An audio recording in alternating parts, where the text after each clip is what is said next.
We are going to do the question of product array puzzle.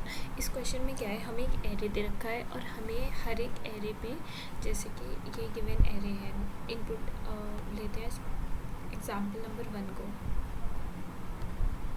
तो ये हमारा एक एरे है, ये एरे हमारा क्या है, ऑलरेडी गिवन है। अब हमें क्या करना है, हर एक जैसे इस पे प्रोडक्ट निकालना है, फर्स्ट पे प्रोडक्ट। और प्रोडक्ट कैसे निकालेंगे, सिर्फ इसका छोड़ के, मतलब कि फर्स्ट वाले एलिमेंट पे बाकी सबका प्रोडक्ट आएगा। जैसे ith 0th इंडेक्स पे जो उसके इंडेक्स पे वैल्यू है उसको छोड़ के जो बाकी सबका प्रोडक्ट है, बाकी सबको मल्टीप्लिकेशन करके उसका प्रोडक्ट आएगा। अब सेकंड वाले इंडेक्स पे क्या आएगा, सिर्फ 3 को छोड़ के बाकी जितने भी एलिमेंट्स हैं इसमें इन सब का प्रोडक्ट।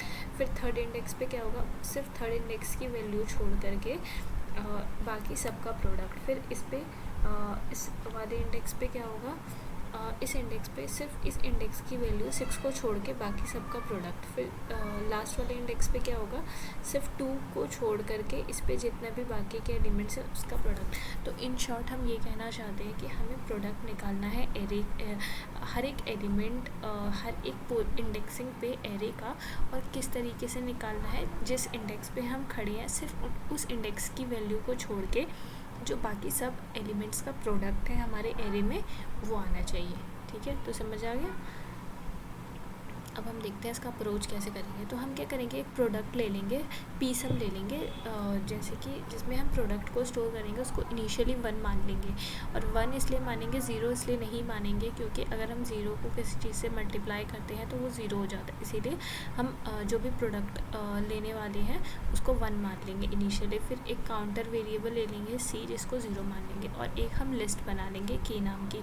ठीक है, उसके बाद फिर for i in a range of n। ठीक है, जब तक हमारा मतलब कि एरे की लेंथ है, जो भी रेंज है, तो हम देखेंगे कि अगर कोई एरे की वैल्यू अगर 0 है तो क्या करो, अपने काउंटर को बढ़ा लो। और अगर ऐसा नहीं है, मतलब कि एरे की वैल्यू 0 नहीं है, तो जो भी एरे की वैल्यू है हमारे प्रोडक्ट में उसको मल्टीप्लाई कर दो। ठीक है, उनका मल्टीप्लिकेशन ले लो।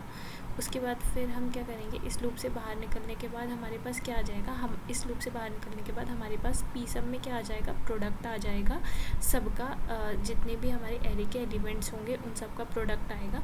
और अगर कहीं पे हमारे एरे में 0 आया होगा, अगर कोई वैल्यू 0 एग्जिस्ट कर रही होगी, तो हमारे पास उसका काउंटर आ जाएगा कि कितने नंबर, सी में ये वैल्यू आ जाएगी कितने नंबर ऑफ़ ज़ीरोज़ हमारे एग्जिस्ट कर रहे हैं। Okay, so after that we will come to the if loop. अब इफ़ लूप क्या काम करेगा, वो चेक करेगा कि क्या हमारा जो c है इक्वल्स टू 0 है। c इक्वल्स टू 0 का मतलब कि क्या हमारा जो गिवन एरे है ये वाला, इसमें कहीं पर भी कोई भी एलिमेंट इसके अंदर 0 नहीं आया है, तभी c 0 होगा ना। c अगर कोई भी एलिमेंट इसका अगर 0 आ जाता तो हमारा काउंटर क्या होता, काउंटर हमारा इंक्रीज़ हो जाता। बट c इक्वल्स टू 0 हमारा क्या इंडिकेट करता है कि इस एरे में कहीं पर भी हमें 0 मिला ही नहीं है। तो हम क्या करेंगे, हम जो है फिर से जो एरे है उसको ट्रेवर्स करेंगे, जो भी लेंथ होगी एरे की वहाँ तक, उस लेंथ तक हम क्या करेंगे, जो भी इतनी लेंथ की हमने एक एरे बना ली i से लेकर के जो n लेंथ तक की। ठीक है, और n हमारा गिवन होगा। उसके बाद हम क्या करेंगे, एक टेम्पररी वेरिएबल लेंगे। हमने जो प्रोडक्ट निकाला था सारे एलिमेंट्स को मल्टीप्लाई करके कितनी वैल्यू आई थी वो पी सम में हमने स्टोर किया था, और उसको डिवाइड कर लेंगे क्या, जैसे अगर हम इस इंडेक्स पे खड़े हैं, अगर हम 0th इंडेक्स पे खड़े हैं, उसको हम डिवाइड कर लेंगे 0 से, और उसको हम इसी इंडेक्स पे क्या करेंगे, स्टोर करा देंगे। जैसे कि हमने क्या किया, हमारे टेम्पररी वेरिएबल हमारा सबसे पहले हमारे पास पी सम में क्या होगा, इन टोटल ये जितने टोटल हैं एलिमेंट्स, ठीक है, ये जितने टोटल एलिमेंट्स हैं इन सब का प्रोडक्ट होगा। और हम क्या करेंगे, अब हमें क्या चाहिए, इस पे चाहिए कि कितना प्रोडक्ट आ रहा है एक्सेप्ट इस एलिमेंट के अलावा, मल्टीप्लाई करके बाकी सबका कितना प्रोडक्ट है वो हमें इस पे स्टोर करना है। तो हम क्या करेंगे, जो हमने टोटल से मल्टीप्लाई किया है, जो हमने हमारे पास टोटल मल्टीप्लाई करके आया है, उसको क्या करेंगे, हम जिस इंडेक्स पे स्टैंड कर रहे हैं, हम जिस पोजीशन पे हम स्टैंड कर रहे हैं उस पोजीशन से हम डिवाइड कर देंगे। ठीक है, डिवाइड कर देंगे इससे, और यहाँ पे जाके हम स्टोर कर देंगे। फिर क्या करेंगे, फिर हम नेक्स्ट पे आएंगे, फिर हमारे पास क्या होगा, हमारे पास टोटल का प्रोडक्ट होगा, जितने भी एलिमेंट्स हैं इन सब का प्रोडक्ट होगा। तो हम क्या करेंगे, इस पर स्टोर कर जो हमें वैल्यू क्या करनी है, अब हमें बताना है कि इस पर प्रोडक्ट क्या होगा, इसके अलावा बाकी सबका प्रोडक्ट है ना, सिर्फ इस फर्स्ट इंडेक्स के अलावा बाकी सबका प्रोडक्ट क्या होगा। तो हम क्या करेंगे, जो हमारे पास टोटल प्रोडक्ट है उससे इसको डिवाइड कर देंगे, और फिर इस के डॉट अपेंड 10 मतलब कि इसी पोजीशन पे अपेंड कर देंगे। फिर ऐसे ही आगे जाएंगे इस पोजीशन पे, तो हमारे पास सबका प्रोडक्ट है, तो हम क्या करेंगे, इससे जिस इंडेक्स पे हम खड़े हैं उस इंडेक्स से हम डिवाइड कर देंगे, और यहीं पे हम के डॉट अपेंड कर देंगे, मतलब इसी में अपेंड कर देंगे, तो हमारे पास इस पे प्रोडक्ट आ जाएगा। वैसे ही इस पे करेंगे similarly, and we will do on this. ठीक है, ये तो जब की कंडीशन हो गई, ये काम हमारा जब होगा, मतलब कि जब हमारा जो गिवन एरे है उसमें एक भी ज़ीरो वैल्यू नहीं आई हो। ठीक है, सारी नॉन ज़ीरो वैल्यूज़ होगी। बट ऐसा भी तो केस हो सकता है कि हमारे पास हमारे एरे के अंदर ज़ीरो वैल्यू है, जैसे ये वाला केस ले लें।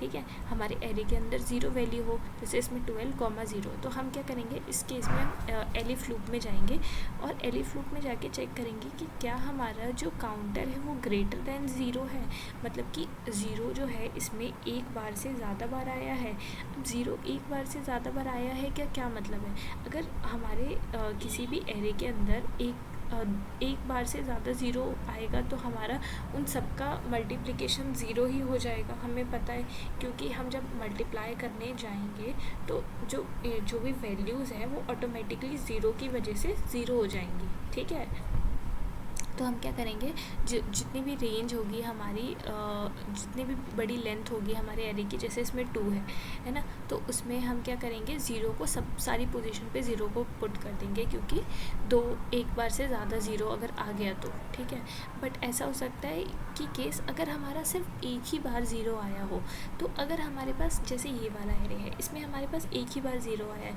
तो अगर एक ही बार ज़ीरो आया है, इससे एक चीज़ तो साफ़ है कि हमारा एक ऐसी पोजीशन, मतलब कि जिस पे ज़ीरो आया है वहाँ पे हमारी नॉन ज़ीरो वैल्यू होगी। ठीक है, वहाँ पे नॉन ज़ीरो वैल्यू क्यों होगी, क्योंकि जब हम मल्टीप्लाई करेंगे इस एलिमेंट, जिस इंडेक्स पे हम खड़े होते हैं, हमें सिर्फ उस एलिमेंट को छोड़ के बाकी सबका प्रोडक्ट हम उस इंडेक्स पे डालते हैं ना, तो एक ऐसी नॉन ज़ीरो पोजीशन, मतलब कि जो ज़ीरोथ वाली पोजीशन होगी, जिस पे ज़ीरो इंडेक्स होगा हमारा, मतलब ज़ीरो इंडेक्स नहीं, मतलब जिस इंडेक्स पे हमारा ज़ीरो वैल्यू आ रखा होगा, है ना, तो उस पर हमारा बाकी सबका हमारा मल्टीप्लिकेशन होगा, जितने भी एलिमेंट्स हैं एक्सेप्ट उस वाले इंडेक्स के जिस पे ज़ीरो है, तो और बाकी सब पे क्या होगा, और बाकी सब पे तो ज़ीरो ही जाएगा, क्योंकि एक ज़ीरो की वजह से बाकी सब ज़ीरो हो गया होगा, और सिर्फ हमारा सिर्फ जिस वैल्यू पे हमारी ज़ीरो है उस पे हमारी क्या होगा, मल्टीप्लिकेशन जाएगा। बट ये केस कब का है, जब सिर्फ हमारे पास एक ज़ीरो होगा।